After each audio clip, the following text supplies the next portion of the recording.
Hallelujah. कई लोगों को ये तो लगता होगा कि हाँ भाई ये बंदा थकता ही नहीं है। हालेलुया। थकता हूं मैं, पर जब प्रेयर खत्म हो जाती है, जब दुआ खत्म हो जाती है, फिर थकता हूँ। हालेलुया। इसके पहले नहीं थकता, उससे पहले तक प्रभु सामर्थ दे के रखते हैं। आमीन। क्योंकि वो लिखा है वो थके हुए को बल देता है। आमीन। और ये हम थक भी जाते तो फिर वो नया बल, नई शक्ति देने के लिए तैयार रहता है। आमीन।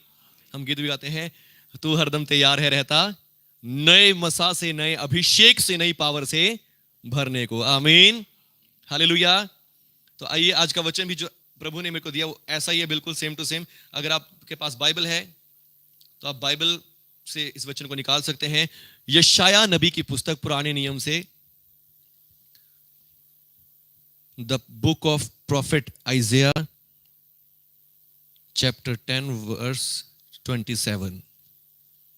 यशाया नबी की पुस्तक और उसका 10 अध्याय का 27 वचन।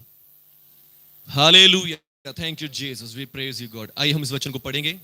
उस समय ऐसा होगा कि उसका बोझ तेरे कंधे पर से और उसका जुआ तेरी गर्दन पर से उठा लिया जाएगा, और अभिषेक के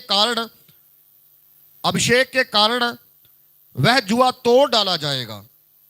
आमीन। आमीन। हालेलुया। हालेलुया। यहां पर क्या लिखा है? उस समय ऐसा होगा कि उसका बोझ तेरे कंधे पर से और उसका जुआ तेरी गर्दन पर से उठा लिया जाएगा, और अभिषेक के कारण वो जुआ तोड़ डाला जाएगा। आमीन।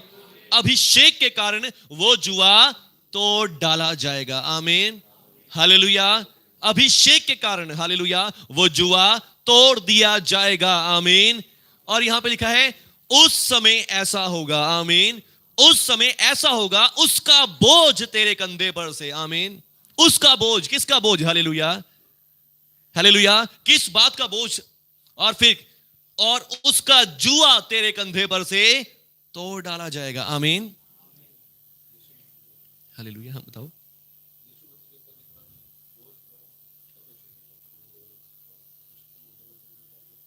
हाँ चलो ठीक है वो भी। हालेलुया। पर अब देखिए, ध्यान से देखिए इसको, क्या लिखा है? उस समय ऐसा होगा। आमीन। उस समय ऐसा होगा, उसका बोझ तेरे कंधे पर से, उसका जुआ तेरे गर्दन पर से उठा लिया जाएगा। आमीन। और अभिषेक के कारण वो जुआ तोड़ डाला जाएगा। आमीन। हालेलुया। उसका बोझ, हालेलुया, उसका बोझ। किसका बोझ? किसका? हालेलुया। उसका बोझ तेरे कंधे पर से। हालेलुया। अब देखो क्या लिखा है? उसका बोझ तेरे कंधे पर से, यानी किसी और का बोझ हमारे कंधे पर लादा हुआ है और वो हमारे पर से उठा लिया जाएगा। आमीन। और उसका जुआ तेरे कंधे पर, तेरी गर्दन पर से उतार दिया जाएगा। आमीन। किसका बोझ? आमीन। हालेलुया। हम सब एक बोझ उठाए हुए, अपने अपने पाप का बोझ उठाए हुए हैं। आमीन। अपने अपने गुनाहों का, अपने अपने बुरे कर्मों का बोझ उठाए हुए हैं। आमीन। हालेलुया। अगर आपके पास पूरी बाइबल है, फुल बाइबल है, तो इसके ऊपर यहां पर एक हेडिंग लिखी हुई है, और हेडिंग पे क्या लिखा है? परमेश्वर अशूर को दंड देगा। हालेलुया। परमेश्वर अशूर को दंड देगा। आमीन। परमेश्वर ने बहुत सी बार इन राजाओं के द्वारा अलग अलग बातें करी हैं। आमीन। हालेलुया। यदि आप यशाया 14 अध्याय में चलेंगे, यशाया नबी की पुस्तक 14 अध्याय में चलेंगे। हालेलुया। Thank you Jesus. और यहां पे 12वें वचन को पढ़ेंगे। हे भोर के चमकने वाले तारे, तू कैसे आकाश से गिर पड़ा? तू जो जाति जाति को हरा देता था, अब कैसे कटकर भूमि पर गिराया गया है। तू मन में कहता था कि मैं स्वर्ग पर चढ़ूंगा और अपने सिंहासन को ईश्वर के तारागण से भी ऊंचा करूंगा, और तारागण से भी अधिक ऊंचा करूंगा। उत्तर दिशा की ओर सभा के पर्वत पर विराजूंगा। मैं मेघों से भी ऊंचे स्थानों पर चढ़ूंगा। मैं परम प्रधान के तुल्य हो जाऊंगा। परंतु तू अधोलोक के उस गड्ढे की तह तक उतारा जाएगा। जो लोग तुझे देखेंगे और ताकते हुए तेरे विषय में सोच कर कहेंगे, क्या ये वही पुरुष नहीं जो पृथ्वी को चैन से रहने नहीं देता था, जो राज्य राज्य में घबराहट डालता था, जो जगत को जंगल बना देता था, जो उसके नगरों को ढा देता था और उस अपने बंदियों को घर जाने नहीं दिया करता था। आमीन। जो अपने बंदियों को घर जाने नहीं दिया करता था। आमीन। और वो कैसा था? वो क्या था? भोर का चमकने वाला तारा था। आमीन। भोर का चमकने वाला तारा। और फिर जो क्या करता था? तू कैसे कटकर आकाश से गिर पड़ा है। भोर का चमकने वाला तारा आकाश से गिर पड़ा। और फिर क्या होता है? जो जाति जाति को हरा देता था। और फिर उसके बाद अगली बात आती है, और अब कैसे कटकर गिराया गया है। तो मन में कहता था कि मैं स्वर्ग में चढ़ूंगा और परमेश्वर के सिंहासन से भी बड़ा अपना सिंहासन बनाऊंगा। हालेलुया। और फिर उसके बाद आगे लिखा है, और आगे लिखा है, उत्तर दिशा की ओर छोड़ के पर्वत के विराजूंगा और मेघों से भी ऊंचे स्थानों पर चढ़ूंगा और परम प्रधान के परमेश्वर के तुल्य हो जाऊंगा। आमीन। हालेलुया। मैं क्या करूंगा? परमेश्वर के भी बराबर हो जाऊंगा। आमीन। और उसके बाद लिखा, परंतु तू उस अधोलोक के उस गड्ढे की तह तक उतारा जाएगा। जो तुझे देखेंगे और ताकते तेरे विषय में सोच कहेंगे, क्या ये वही पुरुष नहीं जो पृथ्वी को चैन से रहने नहीं देता था और राज्य राज्य में घबराहट डालता था, और जो उस जंगल को जगत को जंगल बनाता, उसके नगरों को ढा देता और बंदियों को घर जाने नहीं दिया करता था। आमीन। अपने बंदियों को घर जाने नहीं दिया करता था। आमीन। अब ये किसके बारे में बात हो रही है? हाँ जी बताओ। मैंने पहले बहुत सी बार वैसे बताया है इसके बारे। किसके बारे बात हो रही है ये? किसके बारे? किसके बारे? हालेलुया। और सिंपल भाषा में उसको क्या बोलेंगे? क्या बोलते हैं? शैतान की। अब आपको अब इसको दोबारा से पढ़ सुनेंगे। देखिए क्या लिखा है, हे भोर के चमकने वाले तारे। शैतान को बाइबल में मॉर्निंग स्टार कहा जाता है, और यहां से इसको नाम मिला है मॉर्निंग स्टार। हालेलुया। हालेलुया। मैं पिछले दिनों तक सीरीज देखा था लूसीफर मॉर्निंग स्टार, तो उसमें शैतान आया होता है। इसको इसका नाम भी क्या रखा होता है? Lucifer morning star. हालेलुया। तो यहां से वो नाम दिया गया है। तो अब वो भी क्या था? भोर का चमकने वाला तारा था। और फिर उसके बारे में लिखा है, वो जाति जाति को हरा देता था और आकाश से उसको गिरा दिया गया। क्यों गिरा दिया गया? क्योंकि वो अपने मन में कहता था कि मैं अपना सिंहासन परमेश्वर से भी ऊंचा कर लूंगा। आमीन। मैं परमेश्वर से भी बड़े सिंहासन में बैठूंगा, परमेश्वर के परम प्रधान के तुल्य हो जाऊंगा। आमीन। और इसी बात के लिए उसको स्वर्ग से निकाल दिया गया। आमीन। और फिर वो क्या बन गया? शैतान बन गया, जो मॉर्निंग स्टार था। आमीन। जो सुंदर से भी सुंदर था। हालेलुया। जो बहुत ही अच्छा था, जो बहुत ही सुंदर था, और उस परमेश्वर के दूत को परमेश्वर ने नीचे गिरा दिया, क्योंकि वो अपने आप में घमंड करने लग गया था कि मैं बहुत सुंदरता हूं। आमीन। बाइबल लिखा कि सुंदरता के कारण उसका मन फूल गया। आमीन। अब ये सारा कॉन्सेप्ट आपको समझ में आ गया। किसके बारे हो रहा है? लूसीफर के बारे में, शैतान के बारे में हो रहा है। आमीन। पर अगर आप पिछले इसके अध्याय को देखेंगे तो इसके ऊपर जो हेडिंग बना हुआ है, जिनके पास मोबाइल है, मोबाइल में आपको नहीं पता चलेगा शायद, पर अगर आपके पास फुल बाइबल है तो यहां पर पता चलेगा। यहां लिखा है बेबीलोन के विषय पर व्यंग। आमीन। बेबीलोन के विषय में व्यंग। आमीन। बात किसकी हो रही है? बेबीलोन की हो रही है। पर परमेश्वर बेबीलोन के द्वारा किसको बात कर रहे हैं? शैतान से कह रहे हैं। आमीन। हालेलुया। बेबीलोन के रूप में परमेश्वर किससे बात कर रहे हैं? शैतान किससे बात कर रहे हैं? आमीन। तो ऐसे ही जगत जगत के राज्यों को परमेश्वर ऐसे ही देखते हैं। आमीन। हालेलुया। तो फिर दानियल नबी की पुस्तक में बताया गया कि एक ऐसा राज्य होगा जो शेर के जैसा होगा, एक ऐसा राज्य होगा जो घोड़े के जैसा होगा, हाथी के जैसे होगा, भालू के जैसे होगा। तो ऐसे ऐसे परमेश्वर ने राज्यों को परमेश्वर ऐसे देखते हैं। आमीन। हालेलुया। तो फिर अब यहां पर बेबीलोन को संबोधन करके परमेश्वर किसको बात करें? शैतान से बात कर रहे हैं। हालेलुया। और अगर आप एक और आप मेरे साथ निकाल सके, हिजकियल नबी की पुस्तक, इज़िकियल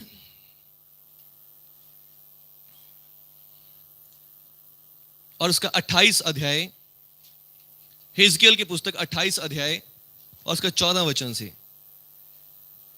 हालेलुया। हालेलुया। और यहां पर लिखा है सोर के राजा का पतन। हालेलुया।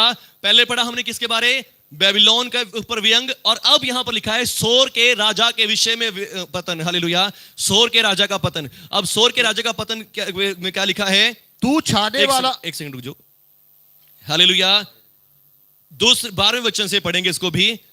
हे मनुष्य के संतान, सोर के राजा के विषय में विलाप का गीत बनाकर उससे यह कह कि परमेश्वर यों कहता है, तू तो उत्तम है, उत्तम से भी उत्तम है, तू बुद्धि से भरपूर है, तू सर्वांग सुंदर है। हालेलुया।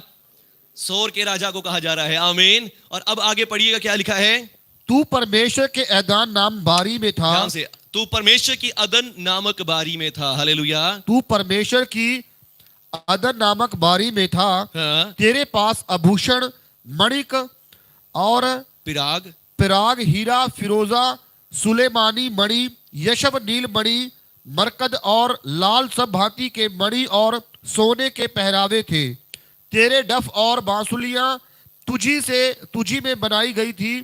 जिस दिन तू सिरजा गया था उसी दिन वह भी तैयार की गई थी। हालेलुया। हालेलुया। पिछले पाठ में आपने क्या सुना कि तू क्या था? तू क्या था? तू मेरा एक दूत था, तू मॉर्निंग स्टार था। आमीन। हे भोर के चमकने वाले तारे, तू कैसे पृथ्वी पर कट करे गिर गया। आमीन। और यहां पर उसी के बारे में बताया जा रहा है, तू बुद्धि से भरा हुआ था, तू सर्वांग सुंदर था। आभूषण, मणियां, फिराग, सोना, सुलेमानी मणि, नीलमणि, मरकत, ये सब बांसुलियां, बाजे तेरे अंदर ही बनाए गए थे। आमीन।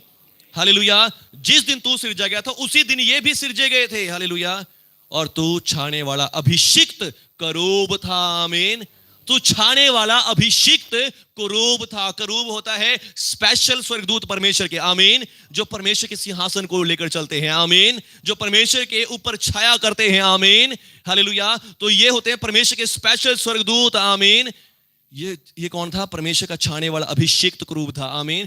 क्या सोर का राजा, एक देश का राजा एक करूब हो सकता है? क्या एक देश का राजा कोई परमेश्वर के दूत बन सकता है? नहीं बन सकता। आमीन। पर यहां परमेश्वर सोर के राजा के रूप में शैतान का वर्णन कर रहे हैं कि शैतान ऐसा है, और परमेश्वर अपने भविष्यवक्ता इज़िकियल को यह दिखा रहे हैं। आमीन। तू छाने वाला अभिषिक्त करूब था और मैंने तुझे ऐसा ठहराया था कि परमेश्वर के पवित्र पर्वत पर रहता था। आमीन। मैंने तुझे कैसा ठहराया था? परमेश्वर ने कैसा ठहराया था? कि तू परमेश्वर के पवित्र पर्वत यानी कि स्वर्ग में रहा करता था। आमीन। और यहीं पर रहते रहते इसका मन घमंड से भर गया। आमीन। मैं कितना सुंदर हूं। हालेलुया।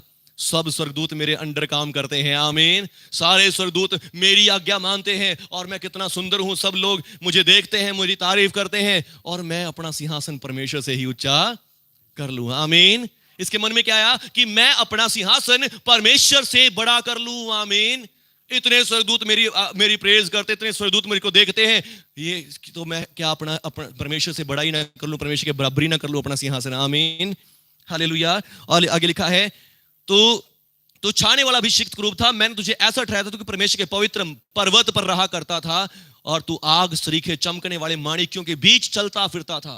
जिस दिन तू सृजा गया और जिस दिन तक तुझ में कुटिलता ना पाई गई उस समय तक तू अपनी सारी चाल चलन में निर्दोष था।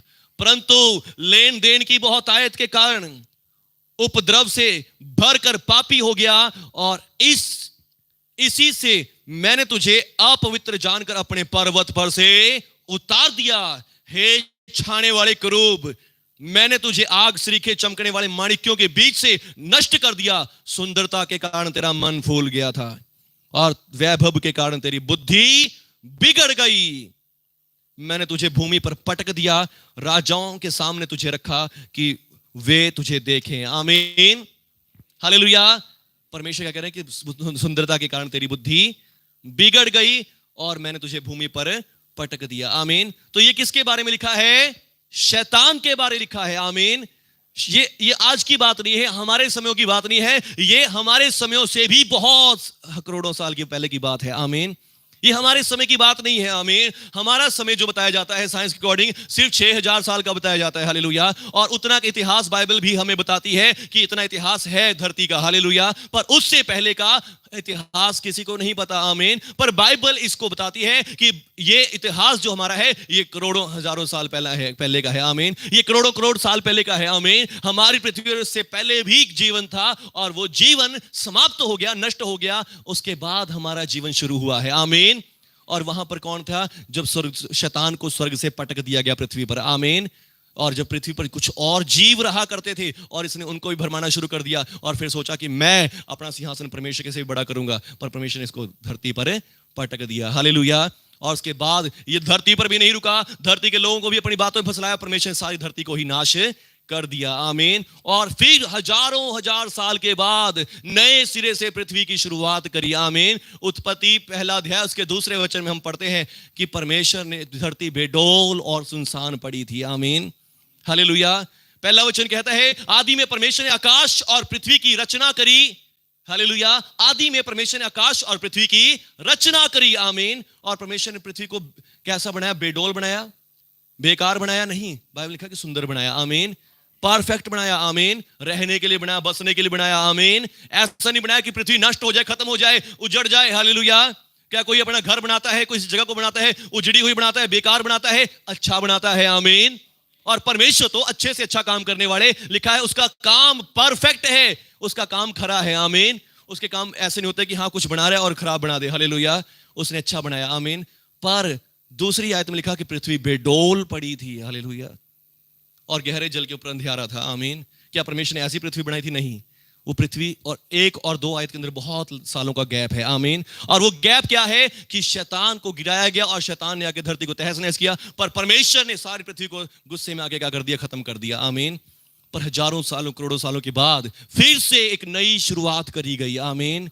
एक नई शुरुआत की गई और वो शुरुआत थी आदम के द्वारा। आमीन। आदम को वहां पे रखा गया। हालेलुया।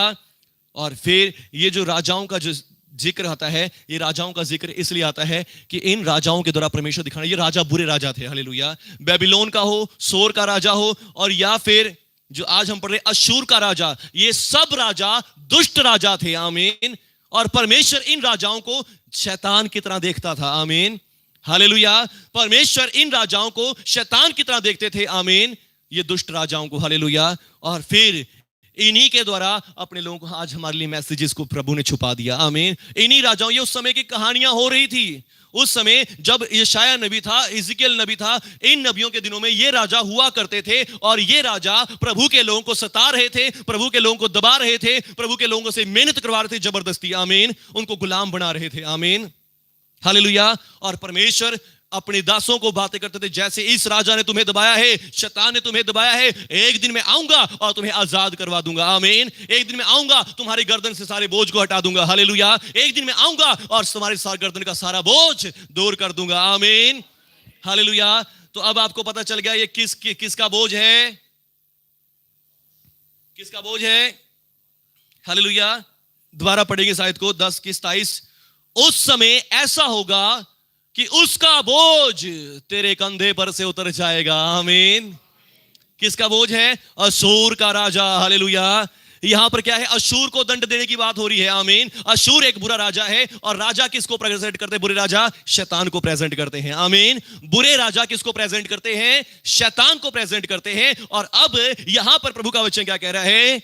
उस समय ऐसा होगा कि उसका, शैतान का, बुरे राजा का बोझ तुम्हारे कंधों पर से उतर जाएगा। आमीन। हालेलुया। समझ आ गया इस बात का? हालेलुया। बहुत दूर घुमा के लेना पड़ा। आमीन। पर समझ आ गया? हालेलुया। किसका बोझ उतर जाएगा? शैतान का बोझ उतर जाएगा। आमीन। बुरे राजा का बोझ तुम्हारे ऊपर सर से उतर जाएगा। आमीन। हालेलुया। और लिखा है उस समय ऐसा होगा कि उसका बोझ तेरे कांधे पर से और उसका जुआ तुम्हारी गर्दन पर से उठा लिया जाएगा। आमीन। हालेलुया। हमने 14 अध्याय में पढ़ा कि वो सब लोगों को बंदी बनाए हुए है। आमीन। गुलामी करवा रहा है। आमीन। पाप की गुलामी करवा रहा है, हमसे बीमारियों की गुलामी करवा रहा है, हमसे दुखों समस्याओं की गुलामी करवा रहा है। आमीन। हमसे नफरत, लड़ाई झगड़े की गुलामी करवा रहा है। हालेलुया। क्रोध की गुलामी करवा रहा है। आमीन। तरह तरह की चीजों की गुलामी, बुरी बातों की गुलामी हमसे करवा रहा है। आमीन। और वो क्या चाहता है कि उसके गुलाम कभी छुड़ाए ना जाए। आमीन। हालेलुया। हमने क्या पढ़ा था पीछे अगले अध्याय में कि वो नहीं चाहता कि उसके बंदी छुड़ा लिए जाए। आमीन। उसके बंदी छुड़ा लिए जाए, वो कभी नहीं चाहता कि उसके गुलाम आजाद हो जाएं। हालेलुया। और वो उन्हें गुलाम बनाए हुए है और उनके गर्दन पे भारी बोझ रखे हुए, उन्हें कभी सीधा होने नहीं देता। आमीन। और अपना जुआ उनके ऊपर से रखे हुए है। हालेलुया। और उन्हें दबाए रहता है, लोगों को दबाए रहता है। आमीन। हालेलुया। पर एक समय ऐसा आएगा, बाइबल कह रहा है आज। आमीन।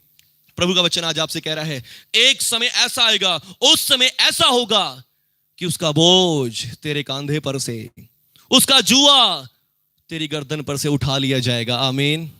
और अभिषेक के कारण वो जुआ तोड़ डाला जाएगा। आमीन।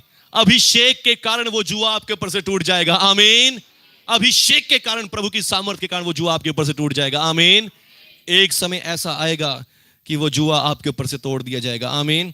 हालेलुया। अब अशूर कौन है? अशूर एक दुष्ट राजा है, आमीन। और यहां पर आज हमारे जीवन में एक दुष्ट राजा है, और वो कौन है? शैतान है, आमीन। जो ऐसा ही करता है, लोगों के ऊपर अपना जुआ रखे हुए है, आमीन, और उनको छोड़ने नहीं देता, उनको आजाद होने नहीं देता। बहुत सारे भाई बहन प्रभु यीशु मसीह पर विश्वास कर चुके हैं, प्रभु यीशु पर आपने विश्वास कर लिया है, आप यीशु मसीह के हो गए हैं, पर आज भी पुरानी दुष्ट आत्माएं, पुरानी शैतानी शक्तियां आपको खींचती हैं, प्रार्थना नहीं करने देती, चर्च नहीं आने देती, आमीन, दुआ में नहीं बढ़ने देती, हालेलुया। आपको दबाती है कि आप प्रार्थना में न जाओ, दुआ में न जाओ, चर्च में न जाओ, हालेलुया। बहुत सारी शक्तियां अभी भी आपको खींचती हैं, आमीन, हालेलुया।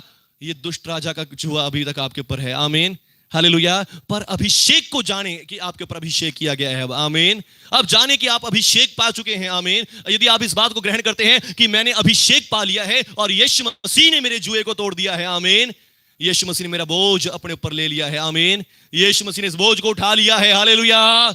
यीशु मसीह मेरा प्रभुओं का प्रभु, राजाओं का राजा आ गया है, उसने उस दुष्ट राजा का बोझ मेरे ऊपर से हटा दिया, उसने मुझे आजाद कर दिया है, हालेलुया, हालेलुया। एक अच्छा राजा हमारे लिए दिया गया है, आमीन। एक धर्मी राजा हमारे लिए दिया गया है, आमीन। उस राजा ने आकर इस दुष्ट राजा का बोझ हमारे कंधे से, हमारी गर्दन से उठा दिया है, आमीन, हालेलुया। बोलो यीशु मसीह के नाम की। उस समय ऐसा होगा, उसका बोझ तेरे कंधे पर से, उसका जुआ तेरी गर्दन पर से उठा लिया जाएगा, आमीन। किस समय होगा? अगर आप 11वां अध्याय पढ़ें, 11वां अध्याय उसका पहले ही वचन में देखिए क्या लिखा है। तब यिशै की एक ठूंठ में से एक डाली फूट निकलेगी और उसकी जड़ में से एक शाखा निकलकर फलवंत होगी।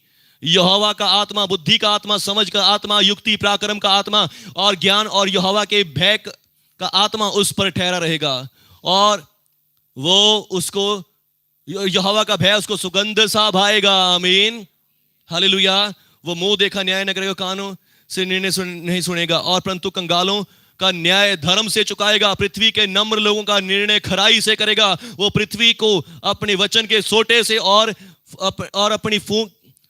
अपने फूंक के झोंके से दुष्ट को मिटा डालेगा, आमीन। उसकी कंठी का फेंटा धर्म और उसके कमर का फेंटा सच्चाई होगा, आमीन, हालेलुया। पहला वचन 27 वचन क्या कहता है कि तब उस दिन क्या होगा, उस समय क्या होगा, उस समय वो क्या करेगा, उसका बोझ तेरे कंधे से उतार देगा। कौन उतार देगा? यीशु मसीह आकर हमारे बोझ को उतारेगा, आमीन। 11वां अध्याय क्या बताता है? एक धर्मी राजा पैदा होने वाला है, आमीन। यिशै की एक जड़ में से एक ठूंठ निकलेगा, आमीन, एक बेल निकलेगी, आमीन। यिशै की ठूंठ में से एक डाली फलवंत होकर निकलेगी और उसकी जड़ में से एक शाखा फलवंत होकर हो जाएगी, आमीन। यिशै कौन है? यिशै दाऊद राजा का बाप है, आमीन। यिशै कौन है? राजा दाऊद का बाप है, आमीन। दाऊद एक अच्छा राजा हुआ, हालेलुया। और उससे परमेश्वर ने वादा किया, राजा दाऊद देख तेरा राज्य युगान युग बना रहेगा, आमीन। तेरी गद्दी पर परमेश्वर, तेरी गद्दी सर्वदा बनी रहेगी, आमीन। पर वो कैसे बनी रहेगी? मैं अपने पुत्र को तेरी गद्दी पर बिठाऊंगा, आमीन। परमेश्वर ने क्या कहा? मैं अपनी गद्दी पर तेरी गद्दी पर अपने पुत्र को बिठाऊंगा, आमीन। और उसका राज्य अविनाशी राज्य होगा, उसका राज्य कभी खत्म होने वाला नहीं होगा, आमीन।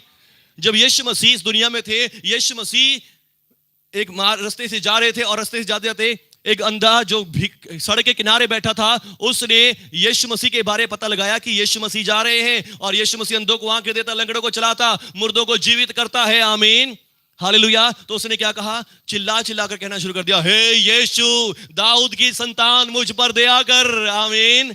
उसने क्या कहना शुरू कर दिया? हे यीशु दाऊद की संतान मुझ पर दया कर, आमीन, हालेलुया। उसने क्या कहा?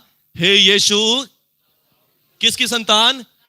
दाऊद की संतान, हालेलुया। हे यीशु दाऊद की संतान मुझ पर दया कर, आमीन। उसने प्रभु यीशु मसीह को ये नहीं पुकारा, यीशु मसीह जी मेरे ऊपर कृपा करो, हे प्रभु यीशु मेरे ऊपर दया करो। उसने कहा, प्रभु यीशु दाऊद की संतान मुझ पर दया कर, आमीन, हालेलुया, हालेलुया। क्योंकि दाऊद को वादा किया गया था, दाऊद तेरे वंश में से एक ऐसा राजा उत्पन्न होगा जो हमेशा तक मेरी गद्दी को, तेरी गद्दी को संभाले रहेगा, आमीन, हालेलुया। उसके राज्य का अंत ना होगा, आमीन। दाऊद का राज यीशु मसीह के समय तक खत्म हो चुका था, आमीन, हालेलुया। उस गद्दी पर आज कोई और बैठा था, दाऊद का वंश नहीं था, आमीन। पर यीशु मसीह को देखकर उस व्यक्ति ने क्या कहा? उस अंधे व्यक्ति ने, जो आम लोगों को नहीं दिखाई दे रहा था, उस अंधे को दिखाई दिया कि ये परमेश्वर का पुत्र, दाऊद का पुत्र है, बन के आया है। आमीन। ये परमेश्वर का बेटा, राजाओं का राजा, प्रभु का प्रभु, आज दाऊद की संतान बनकर आया है। आमीन। जो दिखने वाले लोगों को नहीं दिखाई दे रहा था, वो उस अंधे को दिखना शुरू हो गया। आमीन। हालेलुया। जो आम लोगों को नहीं दिखाई दे रहा था, वो उस अंधे को दिखाई दे रहा था। आमीन। और उस अंधे ने पुकार पुकार कर कहा, यीशु मसीह ने कहा, इसे मेरे पास लेकर आओ। आमीन। इसे मेरे पास लेकर आओ। प्रभु उसने कहा कि तू क्या चाहता है कि मैं तेरे लिए करूं? प्रभु मैं देखना चाहता हूं। आमीन। शैतान ने इतने सालों से उसके ऊपर क्या बोझ रखा था? अंधेपन का बोझ रखा हुआ था। आमीन। अंधेपन का जुआ उसके ऊपर रखा हुआ था, और यीशु मसीह ने उसे छुआ और कहा, जैसा तेरा विश्वास वैसा ही हो जाए। आमीन। जैसा तेरा विश्वास वैसा ही तेरे लिए हो जाए। उसी समय उसकी आंखों से छिलके से गिरे और वो देखने लग गया। हालेलुया। उसी समय वो चंगा हो गया। आमीन। अभिषेक के कारण वो जुआ तोड़ दिया जाएगा। आमीन। और इसी समय उस व्यक्ति पर से जुआ तोड़ दिया गया। हालेलुया। हालेलुया। किस समय? उस समय ऐसा होगा कि उसका बोझ तेरे कंधे पर से उतार दिया जाएगा, उसका जुआ तुम्हारे कंधे पर से उठा लिया जाएगा। आमीन। हालेलुया। कब? जब वो यिशै का पुत्र आएगा। आमीन। यिशै की ठुंठ में से एक डाली फूट निकलेगी, राजा दाऊद का पुत्र आएगा। आमीन। और यीशु मसीह राजा दाऊद के वंश से उत्पन्न हुए। हालेलुया। धन्यवाद प्रभु यीशु। और इसके 9 वचन को, अगर 9वें अध्याय को पढ़ेंगे आप, हालेलुया, ये शायद की पुस्तक 9 अध्याय, थक तो नहीं गया कोई? देखिए दूसरे वचन से लिखा है, जो लोग अंधियारे में चल रहे थे उन्होंने बड़ा उजियाला देखा। जो लोग घोर अंधकार से भरे हुए मृत्यु के देश में बैठे थे, उन पर ज्योति चमकी। आमीन। जिन पर शैतान ने अपना अधिकार जमाया हुआ था, जिन पर शैतान ने अपनी शक्ति जमाई हुई थी, हालेलुया, जिनको दबा रखा था, उनके ऊपर बड़ी लाइट चमकी। आमीन। और वो लाइट क्या थी? कि यीशु मसीह जन्मा है तुम्हारे लिए। आमीन। प्रभु यीशु तुम्हारे लिए जन्मा है। आमीन। तूने जाति को बढ़ाया, तूने उसको बहुत आनंद दिया। वे तेरे सामने कटनी का सा आनंद करते हैं और ऐसे मगन होते हैं जैसे लूट बांटने के समय मगन होते हैं। आमीन। और क्योंकि तूने उनकी गर्दन पर के भारी जुए को और उनके बांगे के बांस को और अंधेर करने वाली लाठी को, इन सबों को ऐसा तोड़ दिया है जैसे मिद्यानियों के दिनों में किया था। आमीन।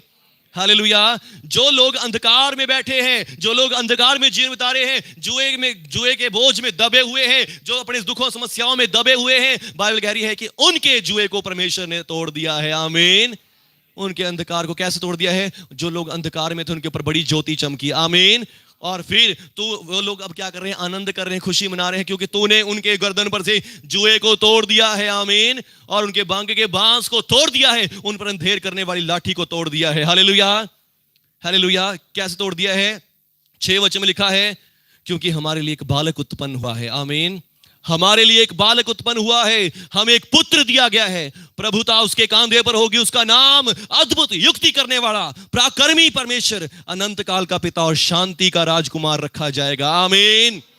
उसकी प्रभुता सर्वदा बढ़ती रहेगी और उसकी राजगद्दी, वो इसलिए उसकी शांति का अंत ना होगा, इसलिए वो उसको दाऊद की राजगद्दी पर इस समय से लेकर सर्वदा तक न्याय और धर्म के साथ स्थिर किए और संभाले रहेगा। सेनाओं के यहोवा का यही वचन है। आमीन।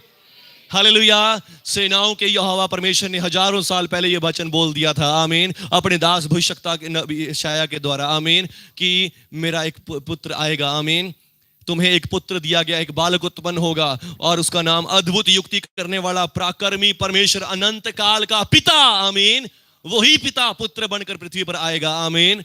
और दाऊद की गद्दी पर विराजमान होगा और दाऊद की गद्दी को हमेशा तक संभाले रहेगा। आमीन। इसीलिए जब उस अंधे ने यीशु मसीह को देखा तो उसने क्या देखा? कि ये दाऊद की संतान है। आमीन। ये परमेश्वर का पुत्र दाऊद की संतान बनकर आया है। आमीन। हालेलुया। और उसने यीशु मसीह को पहचान लिया और यीशु मसीह ने उसके सारे बोझ को उतार दिया उसी समय। आमीन। हालेलुया। और आज आप भी यीशु मसीह को पहचान ले। हालेलुया। आज आप उन लोगों के समान ना बने जो यीशु मसीह के साथ साथ चल रहे थे, जो यीशु मसीह के पीछे पीछे तो चल रहे थे, पर उन्होंने कभी भी यीशु मसीह के नूर को ना पहचाना। आमीन। आज आप जाने यीशु मसीह वो परमेश्वर का पुत्र है जो आपके सारे जुए को तोड़ने के लिए आया है। आमीन। आपके सारे बोझ को उठाने के लिए आया है। उसने कहा बोझ दबे तो सारे के हारे लोगों मेरे पास आओ, मैं तुम्हें आराम दूंगा। आमीन। मेरा जुआ उठा लो, मेरा जुआ सहज है, अपना बोझ मुझे दे दो। आमीन। अपना बोझ मुझे दे दो। हालेलुया। आज सचमुच आप जब जानते हैं कि यीशु मसीह ने क्रूस पर हमारे बोझ को ले लिया है, यीशु मसीह ने क्रूस पर हमारे दुखों को उठा लिया है और हमें अपने लहू से धोकर शुद्ध और पवित्र कर दिया, पाप का बोझ तोड़ दिया है। आमीन। पाप का जुआ हमारे ऊपर से तोड़ दिया है। आमीन। धार्मिकता का जुआ हमारे ऊपर रखा है, आनंद का, शांति का जुआ हमारे ऊपर रख दिया है। आमीन। हालेलुया। और लिखा अभिषेक के कारण तुम्हारा जुआ तोड़ दिया जाएगा। आमीन। हालेलुया। दूसरा कुरिन्थियों और पहला अध्याय और उसके 20 वचन में 21 वचन में ऐसे लिखा है, और जो हमें मसीह यीशु में तुम्हारे साथ दृढ़ करता है, जिसने हमारा अभिषेक किया वो ही परमेश्वर है। आमीन। जिसने हमारा अभिषेक किया वो परमेश्वर है। आमीन। जिसने हमें अभिषेक कर दिया है। हालेलुया। और अभिषेक के कारण हर एक जुआ तोड़ दिया जाएगा। आमीन।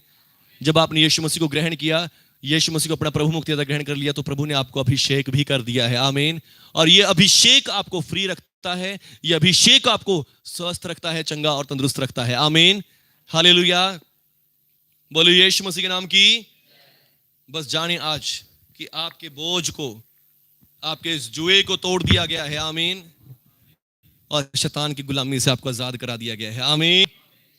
शैतान की गुलामी से आपको आजाद करवा दिया गया है। आमीन। और आजाद करके यीशु मसीह ने आपको अभिषेक भी कर दिया है। आमीन। मसा भी कर दिया है। हालेलुया। प्रभु यीशु मसीह ने कहा मैं जाता हूं और जब मैं जाऊंगा तो पवित्र आत्मा को तुम्हारे ऊपर भेजूंगा। आमीन। और जब पवित्र आत्मा तुम पर आएगा, तुम सामर्थ पाओगे, तुम अभिषेक पाओगे जब पवित्र आत्मा तुम पर आएगा। हालेलुया। यीशु मसीह ने आपको दुष्ट की गुलामी से आजाद कर दिया है, दुष्ट का बोझ आपके गर्दन से उठा दिया है, दुष्ट का जुआ आपके ऊपर से तोड़ दिया है। आमीन। अब आप रिसीव करें उसके अभिषेक को। परमेश्वर है जिसने आपको अभिषेक कर दिया है, परमेश्वर है जिसने आपको मसा कर दिया है। आमीन। लिखा तुम्हारा तो उस पवित्र से अभिषेक हो चुका है। आमीन। तुम्हारा उस पवित्र से अभिषेक हो चुका है। यदि आप इस बात को आज जान जाते हैं कि मेरा उस पवित्र से अभिषेक हो गया है, तो कोई जुआ आपके ऊपर दोबारा नहीं आएगा। आमीन। कोई जुआ आपके ऊपर दोबारा नहीं बनेगा, कोई दुष्ट आत्मा आपके ऊपर दोबारा नहीं आएगी, कोई शैतान आपके ऊपर दोबारा नहीं आएगा। बस याद रखें कि मेरे ऊपर से जुआ तोड़ दिया गया है और मुझे अभिषेक किया गया है। अब मैं परमेश्वर का हो गया हूं। अभिषेक का मतलब होता है चुन लिया जाना, मसा कर दिया जाना, अनॉइंट कर देना जाना। और विश्वास कीजिए आज आप अनॉइंट कर दिए गए हैं, आप चुन दिए गए हैं शैतान को हराने के लिए, सोर के राजा को चूर करने के लिए, शैतान को अपने पांव के नीचे लेने के लिए आप चुन लिए गए हैं। आप शैतान को हराने के लिए चुन लिए गए हैं। लिखा है परमेश्वर को यही भाया कि दूध पियो बच्चों के द्वारा अपनी महिमा ले और दुष्ट और पलटा लेने वाले को रोक रखे। परमेश्वर ने आपको अनॉइंट किया शैतान को रोकने के लिए। रीबो शेखे रबा रबा रबा रबा रबा शिखा। रिसीव करे आज उसके अभिषेक को। आइए मेरे साथ कहेंगे, हे परमेश्वर पिता, मैं विश्वास करता हूं यीशु मसीह के द्वारा आपने मेरे सारे जुए को तोड़ दिया है, जो शैतान ने मेरे ऊपर रखा हुआ था, मेरी गर्दन पर रखा हुआ था, मुझे झुका रखा था, मुझे खड़ा नहीं होने देता था। उस बीमारियों के, कर्जों के, दुखों के, समस्याओं के जुए को आपने तोड़ दिया है। धन्यवाद स्वर्गीय पिता, आपने उस जुए को तोड़ दिया है। यीशु मसीह के लहू के द्वारा वो पाप का जुआ, बीमारियों का जुआ टूट चुका है। मैं आजाद हो चुका हूं, मैं फ्री हो चुका हूं। हे स्वर्गीय पिता, मैं विश्वास करता हूं अब आपने मुझे अनॉइंट भी कर दिया है और आज मैं आपके अभिषेक को और लेता हूं, अभिषेक को और लेता हूं। हे स्वर्गीय पिता, मेरे अभिषेक को और मजबूत कर दें और गाढ़ा कर दें यीशु मसीह के नाम से, और गहरा कर दें मेरे अभिषेक को यीशु मसीह के नाम से। मुझे और अभिषेक से भर दें, मुझे और अभिषेक से भर दें। कोई दुष्ट आत्मा मुझे बहकाने ना पाए, मुझे प्रार्थना करने से, चर्च आने से, फास्टिंग करने से, प्रभु की सेवा करने से बहकाने ना पाए। प्रभु मेरे अभिषेक को और गहरा कर दे, मेरे अभिषेक को और गहरा कर दे। आपका अभिषेक मुझसे प्रार्थना करवाए, बाइबल पढ़ाए, सब काम कराए, यीशु मसीह के नाम पर, यीशु मसीह के नाम से। आमीन आमीन आमीन। रीबो शेखाराबा संदरा। रिसीव करें अभिषेक को, रिसीव करें ग्रेस को, यीशु मसीह के नाम से। फ्रेश अनॉइंटिंग, फ्रेश अनॉइंटिंग आज आपके ऊपर आ जाए, फ्रेश अनॉइंटिंग आज आपके ऊपर आ जाए। यीशु मसीह के नाम से फ्रेश अनॉइंटिंग आपके ऊपर आए, अभिषेक का तेल आपके ऊपर आ जाए, और हर एक जुआ टूट जाए, हर एक बंधन टूट जाए, हर एक शाप यीशु मसीह में टूट जाए। और यीशु मसीह से लिखा, जो अभिषेक उसकी ओर से तुम्हारा किया गया है वो तुम्हें सब बातें सिखाता है। ये अभिषेक आपको प्रार्थना करना सिखाए, ये अभिषेक जो आज इस समय आप ले रहे हैं, ये अभिषेक आपसे दुआ करानी शुरू करे, ये अभिषेक आपको चर्च लेकर आए, ये अभिषेक आपको संगति में बना के रखे, ये अभिषेक आपको और ज्यादा प्रार्थना दुआ करने वाला, आत्मा से भरने वाला बना दे। ये अभिषेक जो आज इस समय आप ले रहे हैं, ये अभिषेक आपकी लाइफ को बदल दे, आपकी जिंदगी को बदल दे, आपकी बड़ी गवाही बनाए प्रभु यीशु के नाम से। रेबे रीबा से रे। धन्यवाद, धन्यवाद प्रभु, आपने अभिषेक कर दिया, मसा से भर रहे हैं अपने लोगों को, अभिषेक से भर रहे हैं अपने लोगों को। मैं धन्यवाद करता हूं, धन्यवाद प्रभु मसा करने के लिए, यीशु मसीह के नाम से। आमीन आमीन आमीन। हालेलुया। बोलो यीशु मसीह के नाम की। शैतान जो आपको अपने बंदियों को बंदी बना लेता है और उन्हें घर जाने नहीं देता। घर का मतलब ये चर्च हमारे लिए क्या है? घर है। आमीन। हम सब परमेश्वर की संतान, लिखा मेरा घर सब जातियों के लिए प्रार्थना घर कहलाएगा। आमीन। जब अपने बंदियों लोगों को पाप में, गुनाह में बंदी बना लेता है और उनके ऊपर भारी बोझ रख देता है कि वो चर्च की सीढ़ियां ना चढ़ सके। हालेलुया। दुखों बीमारियों के बोझ रख देता है कि वो प्रार्थना ना कर सके। सुस्ती लापरवाही के बोझ गिरा देता है कि वो दुआ प्रार्थना में ना बढ़ सके। आमीन। पर प्रभु यीशु मसीह आपको सारे बोझों से आजाद करने के लिए आ चुके हैं। आमीन। और आजाद करके उन्होंने आपको अभिषेक भी कर दिया है, और अभिषेक के कारण कोई जुआ द्वारा नहीं रखा जाएगा आपके ऊपर। आमीन। हालेलुया। बस इस अभिषेक में बने रहें, इस अभिषेक में दृढ़ रहें। आमीन। दुआ प्रार्थना में आते रहें, आपके ऊपर और अभिषेक आता जाएगा। आप प्रार्थना दुआ करते रहे अपने घर में, और अभिषेक आपके ऊपर बढ़ता जाएगा, मल्टीप्लाई होता जाएगा। आमीन। और जब आप वचन पढ़ते हैं आपके ऊपर, तब भी अभिषेक मल्टीप्लाई होता है। आमीन। जब आप पास्टर से हाथ रखवाते तब भी आपके ऊपर अभिषेक आता है। आमीन। बस अभिषेक लेते रहे, सामर्थ लेते रहे, शैतान कभी भी आपके जीवन में कोई काम नहीं कर पाएगा। आमीन। यीशु मसीह के नाम से। आमीन। Thank you Jesus. एक छोटा सा भजन गाएंगे, उसी के साथ जो भी ऑफरिंग, दान, सेवा जल्दी से जल्दी अपने अपने आप प्रभु के कामों के लिए दे सकते हैं। आमीन। हालेलुया। और आज आपके ऑफरिंग्स के ऊपर भी अनॉइंटिंग आ जाए प्रभु यीशु की। आज आपके ऑफरिंग्स के ऊपर भी अनॉइंटिंग आ जाए, और जो भी आप ऑफरिंग डाल रहे हैं प्रभु यीशु के नाम से, उसके ऊपर परमेश्वर की ब्लेसिंग आए, ब्लेसिंग आए, और आप बहुत तायत से इसको काटने पाए, बहुत तायत से काटने पाए यीशु मसीह के नाम से, और आपके कमाई और रोजगारों में बरकत आ जाए इस ऑफरिंग के द्वारा, यीशु मसीह के नाम से। आमीन। हालेलुया। थैंक यू जी। एक छोटा सा कोर्स बोलेंगे इसके साथ।